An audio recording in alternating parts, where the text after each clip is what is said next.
বজ্রপাতের কি শক্তি আপনারা দেখুন। এখানে পাবনা এডওয়ার্ড কলেজের পদার্থ বিজ্ঞান বিভাগের সামনে দেখুন যে একটি মেহগনি গাছ, অনেক বড় একটি গাছ, সেই গাছের কি অবস্থা। আমরা বজ্রপাতের মধ্যে কিন্তু মানুষ স্বাভাবিক অবস্থায় অনেকেই দাম্ভিকতা দেখায় রাস্তাঘাটে চলাচল করি, কোনো তোয়াক্কাই করি না, কিন্তু এই বজ্রপাতে যে কি ভয়াবহ দৃশ্য আমরা দেখতে পাচ্ছি। আপনারা দেখুন এখানে একটি মেহগনি গাছ, এটা গাছের মাথায় কিন্তু ঢালপালা সব ঠিকই আছে, কিন্তু মাঝখান থেকে মাঝ বরাবরে এই বজ্রপাতের কি শক্তি।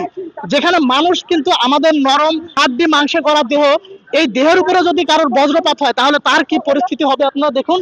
এই গাছটা একটু কাছ থেকে দেখাও, একদম এর গুলি যত উপরে আছে একদম মাঝখান বরাবর একদম চিরে ফেরে একদম চৌচির হয়ে গেছে। আপনারা দেখুন ইতিমধ্যে কিন্তু এই এই গাছের দৃশ্যটি ফেসবুকে ভাইরাল হয়ে গিয়েছে। এজন্য আপনাদেরকে আমরা দেখানোর জন্য নিয়ে আসলাম যে আমরা এই বৃষ্টিতে এবার কিন্তু এই বৃষ্টির শুরুতে প্রচুর বজ্রপাত লক্ষ্য করা যাচ্ছে।